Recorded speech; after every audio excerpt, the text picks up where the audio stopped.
Welcome back, everybody, to this week's RevOps Podcast. I'm Alistair Wilcox, CSRO here at Revenue IO, joined by Howard Brown, CEO and founder at All Things Revenue Science here.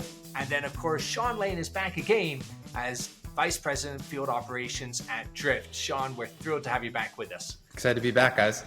Now, we left off last week on a high note, really kind of starting the discussion around the measures and attributes of what actually makes a great RevOps person. And I think there's a lot of question marks around that today. Like, it's an evolving category. There's new leadership coming in, and I'm not sure everybody knows, how do I measure? What's good look like? And I just want to paint a picture for both Sean, you and Howard here. I was speaking with this fairly sizable enterprise the other day that's redoing their RevOps structure. And you sit there, so they have inside there, they had subcomponents of a leadership and marketing analytics. They had their sales strategy and sales ops team. They had a strategic vendor partner team. They had a sales productivity team. They have a customer advocacy team. And then they have a go-to-market intelligence team. And then all these sub-functions beneath that. Now, it's a big company, so I get they have some bifurcation. But now they're putting in RevOps. How on earth would you build that? Who would you look to come in and the attributes they would need to put that all, make that all work? And what's kind of this most simplistic way to measure the success of a RevOps model in a large enterprise today? Yeah, it's a great question. So maybe we should start with the kind of the type of work that a team like this is actually going to be responsible for, and then we can come full circle to the types of people who can actually fulfill that work, right? So you said, what's the simplest way to think about this? For me, the simplest way to think about the purpose of that RevOps team is to create a high achieving, predictable, and understood revenue engine, right? High achieving, predictable, and well understood revenue engine. That should be the North Star of any RevOps team that you're putting in place. So those folks who are starting from scratch or redoing it, that's what your aim is, right? And then we think about the work itself. For our team at Drift, we've designed it in kind of three different buckets. We think of it as planning, execution, and insights.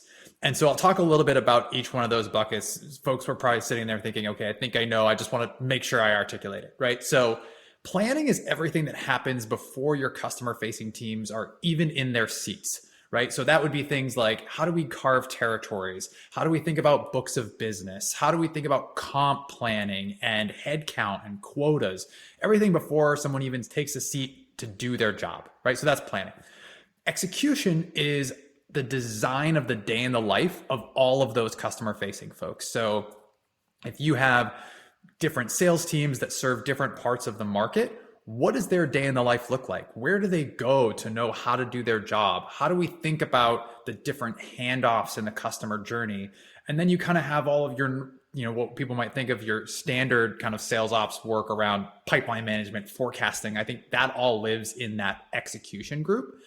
And then insights is really the bridge between the two. And I think this is where, typically operations teams might be a team of one or two, especially in early stage companies. And everybody has this dream of getting to the insights part. But I think what we've tried to do is carve it out as its own unique role to make sure that that actually happens. And that's where you're going to actually be doing analyses and bringing proactive insights back to the business, as opposed to just reacting to whatever the latest fire is. So I would say, just to start, planning, execution, and insight would be kind of my foundations for how they might structure that team that they're trying to start at the company you were talking to.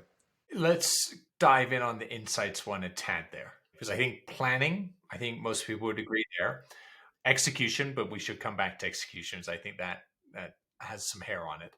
But insights in particular, what are the critical insights? Like, I love your North Star there. But Sean, my experience with a lot of RevOps folks is the insights are relentless amounts of dashboards that, frankly, I had before, and now they're giving me 20 more in my business that still tell me the same thing. I just got to thread the needle between them all, right? So, and I'm not just talking consolidation, but there's got to be some KPIs there that matter fundamentally that align to the North Star. Would you agree?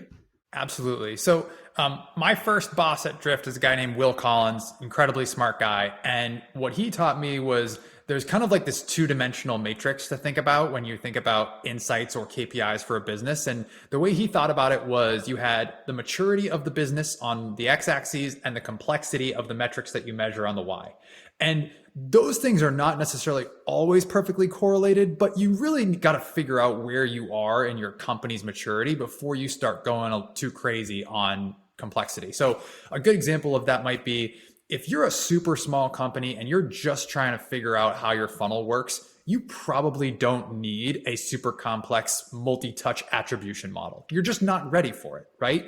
What you might want to start with is just what are the things in our funnel that we want to count, right? Like you start there. What are the key milestones? And then are we instrumented to count those things? Super basic. Number of leads, number of meetings, number of opportunities, pipeline, bookings, right? Full stop. If you are not instrumented to measure those things in a funnel, then you can't surpass that in complexity just yet. And so then once you've decided the things you want to count, then you can start to think about, all right, what are my levers inside of that funnel? And that's where you can start to talk about conversion rates and how those might change between those different milestones over time. And then maybe you want to add in some quality metrics, things like average sales price or average sales cycle or win rate, right? That might actually give you a little bit more depth. You know, you start at like those level 1 metrics, and now you're going to get level 2 and level 3 and start to get a little bit more. And so I think when you have those in place, then you can start to actually have that dashboard conversation that you were talking about. And, you know, it will evolve very quickly to your point where you're going to end up in a world where, okay, everybody wants to slice and dice these things 17 different ways. And I think good operations teams will get agreement from their stakeholders and internally on these are the things that we absolutely care about. These are the things we're trying to move the needle on this month, this quarter. And then you can reevaluate what those most important KPIs are on a regular basis. But if you're changing them all the time or everyone's moving the goalposts on what important metrics are, you're never going to get to your point, the actual insights that are going to help move the business forward. So let me ask you about that. So we see a lot of companies where you have marketing, you have CS, you have support, you have sales, all of these different folks wanting to slice and dice data in different ways to show that they're doing their job well and that, you know, it may be somebody else's problem. It's a top of funnel problem. It's a CS problem. Everybody wants to slice and dice the data in their particular way, and they pressure RevOps, hey, I need you to create this dashboard or this report. How do you balance that sort of thing? It's a really good question, right? You could cherry pick any data point you want and tell the story that you want to tell, right? And so I think part of the job of operations is to kind of set up the key business metrics, right? So if you think about it as almost like gauges on an airplane, right? Like these are the ones that we all have agreed together are the key gauges. And, you know, as that kind of objective arbiter, I as ops need to think, okay, is this actually indicative of how the business is doing? Or is this indicative of how so-and-so in marketing wants it to be presented because it makes them look better, right? And I think the best thing you can do too in that situation, Howard, and you know, I've been through plenty of meetings on attribution and finger pointing, like way more than I care to admit. But I think the thing you can do best in those situations is find metrics that people are tied at the hip on together, right? So instead of saying this is what sales is going to bring to the table and marketing is going to bring to the table on a pipeline number, this is the company pipeline number, right? And so we as a group are all putting our hands in together to say that we're going to get to this number, however is the best possible way to get there. But like at the end of the day, as long as that number is in the green, people aren't going to care about who gets the credit. I think where you really, as an operator, need to help drive alignment is when things aren't going well, right? Because that's when people are going to really start to say, okay, it's not going well because sales is doing their job and marketing isn't, or marketing is doing their job and, you know, CS isn't, right? And so I think if you can be the one that brings alignment and then gets people to put their hands in together on shared metrics, I think that avoids that problem a little bit. You know, we're hearing a lot about folks that are taking those shared metrics and comping organizations to shared metrics. So as opposed to marketing has their metrics, sales has theirs, everybody's accountable to those shared metrics. Are you seeing that in organizations? Are you looking at that from Drift's standpoint? Yeah, we're definitely seeing more and more of that. I think there's a couple things to keep in mind when those conversations come up. First, typically a salesperson's variable percentage of their overall salary is going to be significantly higher than what you might find in customer success or marketing. So you have to have that piece of context with any type of behavior that you're trying to incentivize. And so, it's going to be a little bit of a different beast depending on the role you're talking about and the percentage of that person's OTE that's tied to a variable component. So I would say knowing that is a really good starting point. The other thing that I think is helpful is we try when we're designing any of our comp plans to start before we get to any of the numbers. We start with a few things. The first thing we start with is what are the kind of guiding principles that we want to put a stake in the ground on when we're designing these comp plans. An example might be, we want our comp plans to be simple. We want our comp plans to be easily digestible because, as I'm sure you guys know, you're going to be 3 or 4 weeks down the road and someone's going to say, okay, but we're going to do 30% on this and we're going to do 45% on this and we're going to take a snapshot here that will measure 3 weeks later. And all of a sudden, you've lost the actual reason why you're there. So I think having those guiding principles is a good starting point. The second thing that we try to do is we start with the behaviors that we want to incentivize, right? So you mentioned earlier that, maybe companies want to focus more on their existing customers. So is there something different we want to do in the comp plan around existing customer bookings versus net new? And then the third thing is, what are the levers that are available to us to incentivize those behaviors? So is this through a spiff? Is this through an accelerator? Is this through, a special program that we're going to create to drive cross-sells? Whatever it might be, if you do kind of those 3 steps before you even start to talk about numbers, I think it makes the numbers part a lot easier. And then the last thing I would say, just kind of about your point about the cross-functional nature of it, I think the more you can get non-sales roles involved in some sort of variable comp plan, one, it's going to drive the right behaviors in those non-sales organizations. And I think it, again, creates better alignment across different teams of hey, we're all actually in this together. Somebody who we had on our operations podcast at Drift, a super smart woman named Caitlin Quinlan, who works at Gainsight. One of the things she told me was you have to be constantly myth busting on other teams' comp plans, right? Because these rumors start of, oh, I heard that the CS team has this in their comp plan, and that's why somebody's acting like this on a call, right? And most of the time, those myths are completely false, but you have to get out ahead of those things. Yeah, the I heard myths. I think every organization has some of those. Yes. So going back to an earlier part of the first question, what do you look for in a great operations person? What does that look like to you? Yeah, I think there's probably 2 traits for me that are the most important. And this is regardless of tenure, seniority, whatever. The first is this trait that somebody taught me long ago that's called adaptive excellence. And basically what adaptive excellence means is you can be dropped into any situation. You can look around, use the context clues that are available to you, and thrive in that environment, right? And so you guys probably have interviewed a ton of sales candidates over the years, right? And so I remember vividly when I ran an SDR team at the company I worked at before Drift, and we would interview people, and the most common answer I would get when I would ask them why they thought they would make a good SDR is oh, I can think on my feet. And to me, basically what that means is they're good at BSing. They're actually just making stuff up on the spot. To me, the difference between being good at BSing and being adaptively excellent is being adaptively excellent. All of the different ingredients that will make you successful. You just got to pick which ones are going to be successful in that particular moment. BSing, you're really just making it up on the fly, right? And so adaptively excellent operators are the ones who can thrive in any environment based on the challenge that's put in front of them. So for me, love looking for adaptive excellence. And then the second thing is you want to find people who are the ones who want to solve the problems, right? This is a massive generalization, but I have yet to find an operator who doesn't like crossword puzzles, right? Like you want to find and hire folks who not just can seek out and point out problems, right? In a high growth environment, they're everywhere. They're easy to find.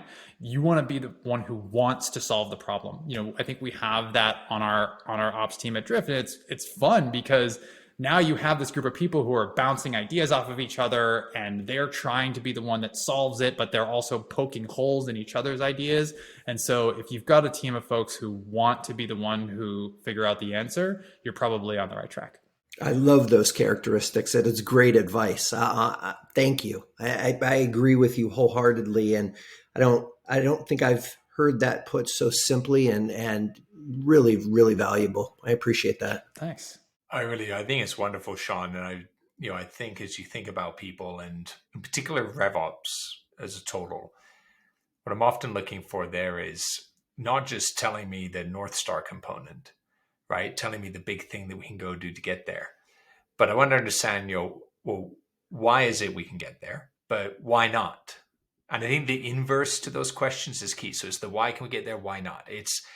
I know we could succeed if we did these components, but also I know what would take to fail, right? It's understanding the logic flow on the opposite side to your crossword puzzle analogy, right?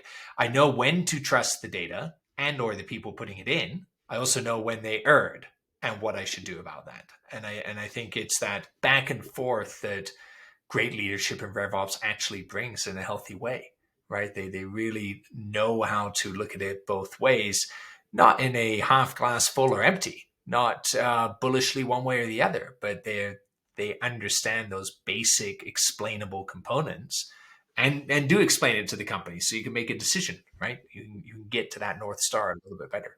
Yeah, and that they're open to having their mind changed too, right? I had a marketing leader that I worked with for a long time, and one of the things he told me about myself that I didn't realize was he said, Sean, you have strong opinions loosely held, right? And I think that's important for operators because the data might tell you a different story tomorrow than it told you last quarter. And so being able to adapt in those situations, I think is just as important. And so, that's I think another thing that's important for the folks on your teams, that when that new data does present itself or that new scenario pops up, it's okay to change your mind about the way you thought you were going before. Yeah. And when we think of data, like Sean, you really laid the table well on how I'm going to categorize what you said, right? There's fit kind of data, there's always intent, there's transactional, but I didn't hear us hit on the behavior side. Behavioral data is one of the more emerging areas that come in. Are you seeing that at Drift? Are you thinking through those attributes as well? And Howard, of course, love to get your take as a pioneer in that space. Yeah, that's definitely something we think about. And so, to me, the reason why behavioral data is helpful, right, is the problem you're actually trying to solve is getting the right leads in front of the right people at the right time, right? So for us, and the way I think about it and the way we think about it at Drift is, first and foremost, your comment about firmographic, how good of a fit is this company for Drift or whatever product you're selling, right? And then second, behaviorally, how much intent are they showing that they are likely to make a purchasing decision for your product, right? And so again, this goes back to the complexity versus maturity conversation we had. It's perfectly fine to start with something very simple.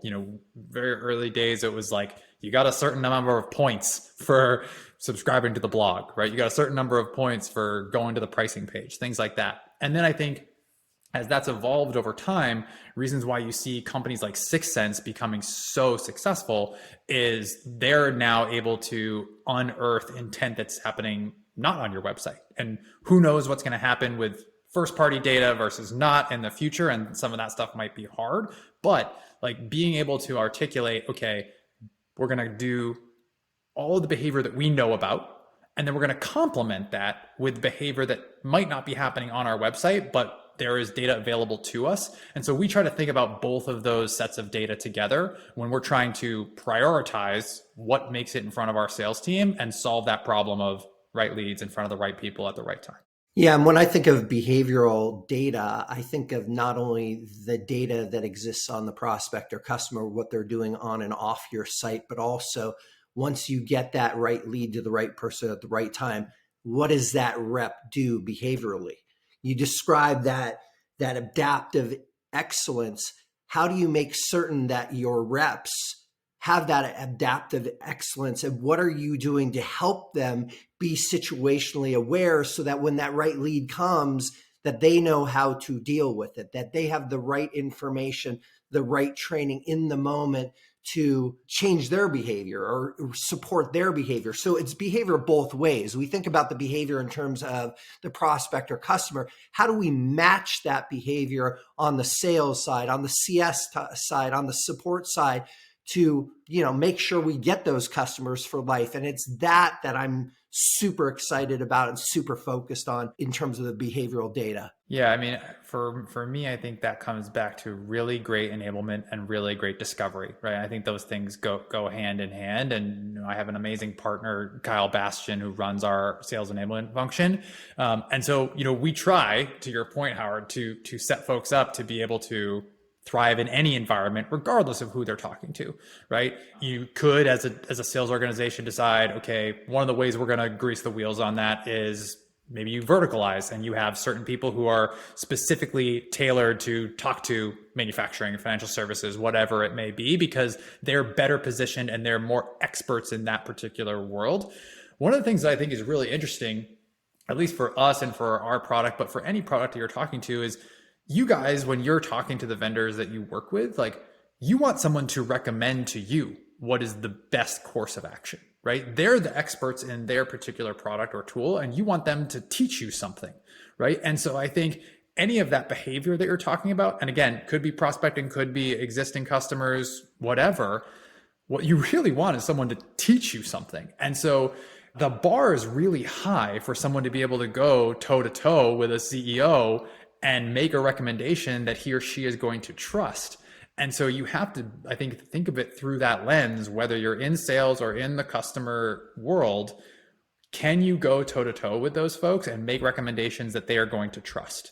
And a ton of enablement and discovery goes into being able to do that effectively. The best way to go toe to toe with anyone is to have the data, right? If you come prepared with the data that when we did this, we had this result. When we changed the behavior here, we got this result. Nothing influences change as much as evidence. Yep.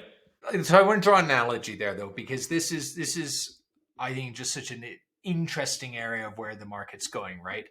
Sean, I agree with everything you said in terms of the enablement and there, but if we're fair for when people are actually in that mode, right? They're talking to that CEO, they're talking to this director or CIO or whoever, right? Yes, they have to provide the insight. Yes, they have to help these people forward. So they should be experts, right? But we spend thousands, hundreds of thousands on tools. The content libraries in companies today are incredibly rich for the most part. Maybe not fully connected correctly, but they're there nonetheless. You have armies of people that run training sessions and help and coach and do all of these things. After the fact, we're now digging in and telling people what they did right and wrong. And all of this is great. It is actually helping in the market without question. It is making people better. But at some point, you need to help the person actually as they are engaging, as they're there. You can't expect somebody to have, to Howard's point, they need the data. Depending on where you go in a conversation, I might need 20 different data points. So should I just be listening to randomly pull a data point, or do I want something that's dynamically helping me in that? And I think a lot of people push back when they say that. I go, well, why would that ever be? I couldn't have something like in the moment helping me and stuff like that. Well, let me ask you, you're driving down a freeway at 70 miles an hour. Would you have a fold-out map to navigate the new city you're in? Or do you use a GPS system? Yeah. I think most would say, well, I think I'd actually have a GPS system guiding me in the moment, wouldn't I? Because reading a fold-out map and trying to coordinate all this stuff, I'm probably going to crash. Why is that so wrong in a conversation? Why have we not embraced that yet? I think people are scared, but they were probably scared when the GPS first came out too. But like, what I think you're getting at is it's less about being able to present the data and more about being able to recommend the next best action. And it's not even the insight at that point, right? You start with the data, then you have an insight, but it's really about the action, right? And so that's the way we think about it too, whether it's in our AI product itself in terms of how we would guide a conversation on the website or for our team internally. That's really what I think, whether you're on a sales team or any team, that's what people want and need is like, don't give me the chart. Don't give me the bullets. Like literally tell me what is next and make a recommendation and then you can follow it from there. Howard, I know we're going to run out of time here in a second and on that side, but any final thoughts from you on, this notion that Sean has really set us up here for on this idea of the engagement aspects of what's going on in the market today? I think as leaders in RevOps, sales, marketing, whatever, if we're interacting with customers, if we're interacting with prospects, we need to make sure that we meet them at where they're at. We need to make sure that we bring value in every engagement. And how do we do that? We do that by helping our reps be contextually aware of the situations that they are in. We provide guidance in the moment that can help them deliver excellence, because quite frankly, we have unreal expectations on companies today. We expect them to know their products, their services, know everything about their competitors. We expect them to understand your business. It's unbelievable and it is unrealistic. And so today, buyers have these huge demands and they're placed on human beings. We need to make sure that whoever we hire, we enable them for success. And, it's a tough job being forward facing these days. Let's make sure we enable folks to be successful. That's my parting words there. On that, I love it, Howard. For those listening in, the RevOps North Star, enable growth and increase productivity, and you're probably doing a pretty good job. Sean, how does the firm reach out to you? What's Drift's website? Drift.com. And you can also subscribe to our Operations podcast, literally just called Operations, wherever you can find it.